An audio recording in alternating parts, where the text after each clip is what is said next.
Yeah. But basically, moving into the Olympics work, obviously, I mean, it's been bandied around the internet quite a bit, but if you shuffle the Olympics 2012 logo around, you can spell the word Zion. Indeed.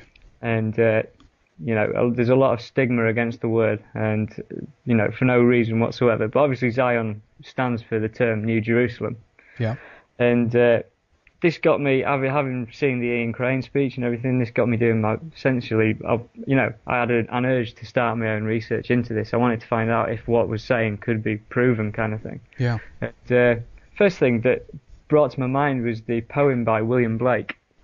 And William Blake wrote a poem in the 18th century called Jerusalem. And there's a paragraph, the final few words in that poem says, "I will not cease from mental flight, nor shall my sword sleep in my hand, till we have built Jerusalem in England's green and pleasant land."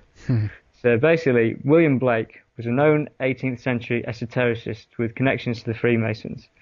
And, he was famous for such pieces of artwork as Urizen the Creator, which is a big picture of the Creator with a compass opened up like a pyramid. Just like, Freemasonic symbology and stuff. Didn't he reference the Newton in regards to that painting? Have you heard about that?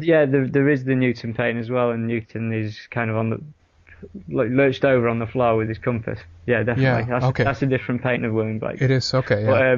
But essentially in that poem, we'd got an acknowledgement from a guy connected with esoteric research that they were intent on building Jerusalem in England's green and pleasant land. And so, we're thinking, like, when we talk about the Olympics 2012, we're talking about something that's been planned for hundreds of years, and there's a lot of proof that I've dug up that can show that.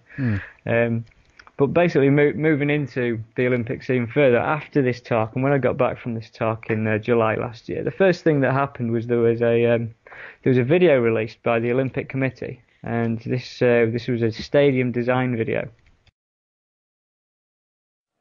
Welcome to the next stage in our journey to the Olympic and the Paralympic Games in London in 2012. And I will never tire of saying that.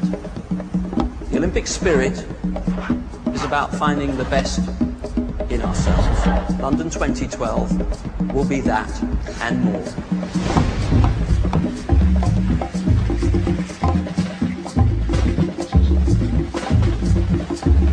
And it was this crazy CGI, I don't know what you want to call it, action film on how they're going to build the Olympic 2012 stadium.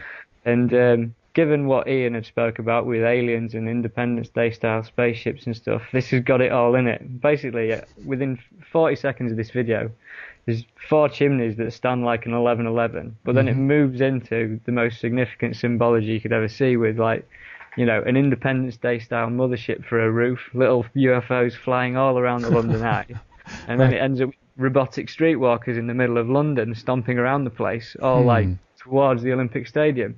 I mean, it's pretty weird to watch it, and it's on my blog and it's on YouTube as well. If you just do a search for the stadium design video, you can see for yourself that there's definitely symbology in there, like, whether you like it or not. So this got me thinking. I was like, where does this go? Does this mean that there is a significant event looming for the Olympics? And I started thinking to myself, well, if they're about to do this now, they've done this before. They've used the Olympics for such events before.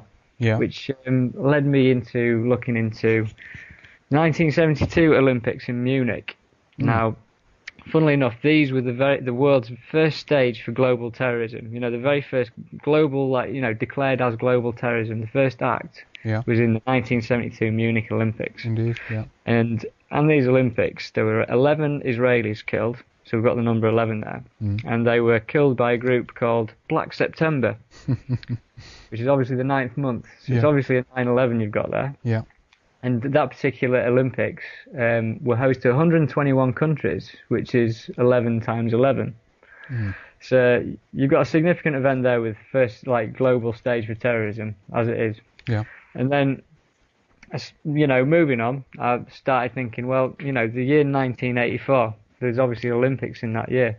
And it's synonymous with the George Orwell book of Big Brother and, a completely, oppressive state, if you like, a New World Order kind of background. Yeah. And I I'd briefly remembered hearing things about a closing ceremony in the 1984 Olympics, and did some rooting around on the internet, and obviously came across a video in the 1984 Olympics, which were held in Los Angeles. They closed the ceremony, and the audience didn't even expect this, because most of the audience thought it was real at the time. It closed with a UFO flying over the Olympic Stadium, kind of communicating with the audience in a Close Encounters of the Third Kind style. The UFO eventually closes down and lands in the center of the stadium. The glow from behind the arena. The spaceship has actually landed. Will they send a messenger?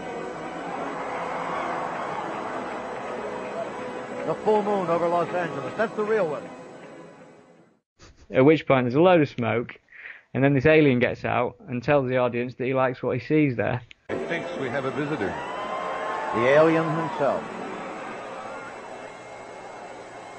That is no one on stilts. That is a man 7 feet 8 inches tall. So you got this really strange thing out of the middle of nowhere. No one was expecting it, and I don't know how you'd ever connect Olympics with this UFO event in the first place. Yeah. But basically, obviously, 1984 symbolic year, UFO landing.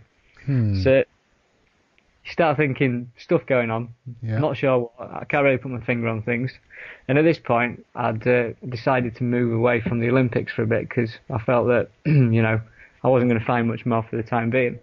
And it got me involved in looking at symbols of sorts, and general symbolism and corporate logos. And I started off with obviously the all-seeing eye on the dollar bill. Yeah.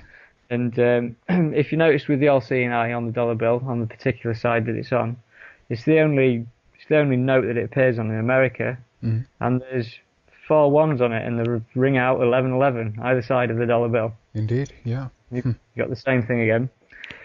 And I was looking at that, and basically started comparing it to other, American institutions, looking it through, the FBI logo, the CIA logo, every single one of them. You can essentially kind of draw out the pyramid without the capstone, and have an eye in the center. The same geometrics work in a lot of the official institutions of America. Yeah.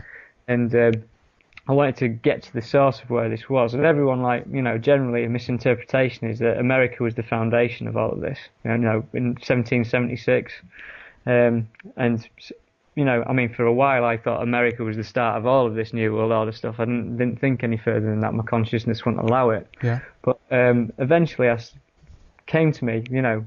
Britain. Obviously, the British founded America. Yeah. On it in a Western kind of empire sense, but looked at the British coat of arms, and if you pick up the British coat of arms, again you'll notice that you've got a pyramid, and where the all-seeing eye is, you've got a crown. It's the same thing. You can draw the same geometrics over it, and you've got smack bang the same symbols coming at you. So I was like, right, well, what's going on here? This is obviously a lot more, ingrained in the human civilization, more than I thought, anyhow. Indeed. Which point you then start moving to the famous corporate symbols of McDonald's and Schweppes and Starbucks. These amazing corporations that are, you'll find them in all the symbolic places of the world. Like when I've been to Rome, you've got a McDonald's opposite the Pantheon and the Egyptian obelisk. And then if you go to the Sphinx in Cairo, and you've got a KFC, and you've got a McDonald's right outside the entranceway. And, literally everywhere you go, you can no doubt find one of these kind of food venues or whatever. The pest. Right next to some of these symbolic structures. Yeah. And so, for instance, explain the McDonald's logo, you got 9 letters in the word McDonald's. And I decided to split that up into pyramid numerology. So you've got 1, 2, 3, 2, 1. Split the word up.